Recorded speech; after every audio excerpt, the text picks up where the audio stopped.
हमारे चैनल में आपका स्वागत है। यहाँ हम भगवद गीता की सीख को बहुत ही सरल और कहानी के रूप में बच्चों और बड़ों तक पहुँचाते हैं। आराम से बैठिए, मन शांत रखिए और चलिए कुरुक्षेत्र की इस पवित्र यात्रा की शुरुआत करते हैं। भगवद गीता अध्याय 1 अर्जुन विषाद योग। आज हम बात करेंगे भगवद गीता के पहले अध्याय की, अर्जुन विषाद योग की। ये कहानी कुरुक्षेत्र के मैदान से शुरू होती है, जहां पांडव और कौरव आमने सामने खड़े हैं। एक तरफ अन्याय, लालच और अहंकार है और दूसरी तरफ धर्म, सत्य और न्याय की रक्षा करने वाले योद्धा। इसी युद्ध भूमि पर भगवान श्री कृष्ण अर्जुन को वह ज्ञान देने वाले हैं जिसे हम आज भगवद गीता के नाम से जानते हैं। कुरुक्षेत्र का विशाल मैदान तैयार है। हजारों रथ, घोड़े, शंख और धनुष बाण की आवाज से पूरा वातावरण गूंज रहा है। कौरवों की सेना की तरफ भीमकाय योद्धा, भीष्म पितामह, द्रोणाचार्य और अनेक महारथी खड़े हैं।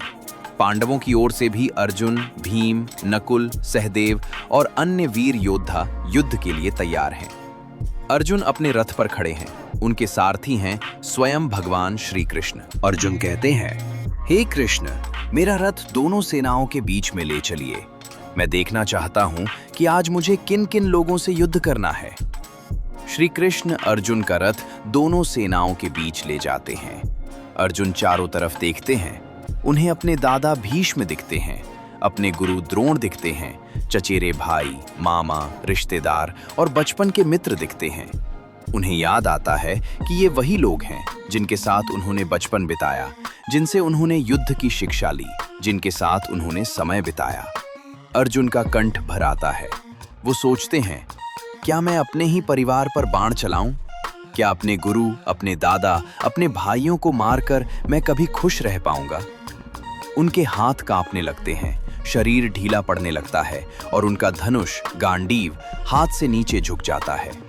अर्जुन कहते हैं, हे कृष्ण, मैं ये युद्ध नहीं करना चाहता। इस युद्ध में जीतकर भी मैं क्या करूंगा जब मेरे अपने ही लोग नहीं रहेंगे? ऐसी विजय, ऐसा राज्य, ऐसा सुख मुझे नहीं चाहिए जो अपने ही प्रियजनों के खून से सना हो। अर्जुन अब पूरी तरह से दुख और भ्रम में डूब जाते हैं। वो कहते हैं, मुझे धर्म समझ में नहीं आ रहा। अगर हम युद्ध करेंगे तो परिवार नष्ट हो जाएंगे, कुल धर्म नष्ट हो जाएगा, आने वाली पीढ़ियां भटक जाएंगी। वो सोचते हैं, शायद युद्ध छोड़ देना ही बेहतर है। मैं तो भिखारी बनकर भी जी लूंगा, लेकिन अपने ही लोगों को मारकर पाप का भागी नहीं बनना चाहता।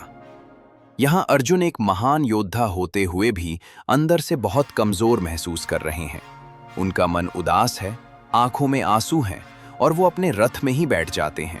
अर्जुन अपने धनुष बाण छोड़कर कहते हैं, हे कृष्ण, मैं लड़ नहीं पाऊंगा। अर्जुन का ये विषाद, ये दुख सिर्फ युद्ध की कहानी नहीं है। ये हमारे जीवन की उस अवस्था का प्रतीक है जब हम किसी बड़े फैसले के सामने खड़े होते हैं और समझ नहीं पाते कि सही क्या है और गलत क्या। कई बार हम भी ऐसी स्थिति में होते हैं जब परिवार और कर्तव्य के बीच चुनाव करना मुश्किल हो, जब भावनाएं और जिम्मेदारियां टकराती हों, जब दिल एक बात कहे और दिमाग दूसरी। अर्जुन जैसा महान योद्धा भी डर, भ्रम और दुख से घिर सकता है। तो हम भी अगर कभी कमजोर महसूस करें तो ये बिल्कुल सामान्य बात है। यह अध्याय हमें दिखाता है कि समस्या से भागना समाधान नहीं है, बल्कि सही मार्गदर्शन और सही ज्ञान की तलाश करना जरूरी है। अर्जुन जब पूरी तरह से टूट जाते हैं, तब वे एक महत्वपूर्ण काम करते हैं। वे श्री कृष्ण के सामने स्वीकार करते हैं कि मैं भ्रमित हूँ, मैं कमजोर हूँ, कृपया आप मुझे सही मार्ग बताइए। यही से भगवद गीता का असली संवाद शुरू होता है। अगले अध्यायों में भगवान श्री कृष्ण धीरे धीरे अर्जुन को बताते हैं, कर्तव्य क्या है, धर्म क्या है, आत्मा क्या है, कर्म योग, भक्ति योग और ज्ञान योग क्या है। लेकिन पहला अध्याय हमें ये सिखाता है कि ज्ञान तभी आता है जब हम विनम्र होकर ये मान लेते हैं कि हाँ, मुझे समझ नहीं आ रहा, मुझे मार्गदर्शन चाहिए।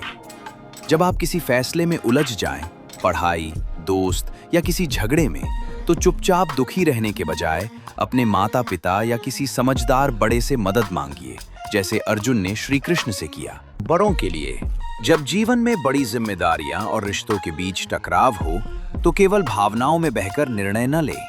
किसी ज्ञानी, अनुभव वाले या अपने अंदर बसे ईश्वर से मार्गदर्शन मांगे। तो ये था पहला अध्याय, अर्जुन विषाद योग, जहां एक वीर योद्धा भी दुख, डर और भ्रम से गुजरता है और यहीं से गीता का दिव्य ज्ञान शुरू होता है।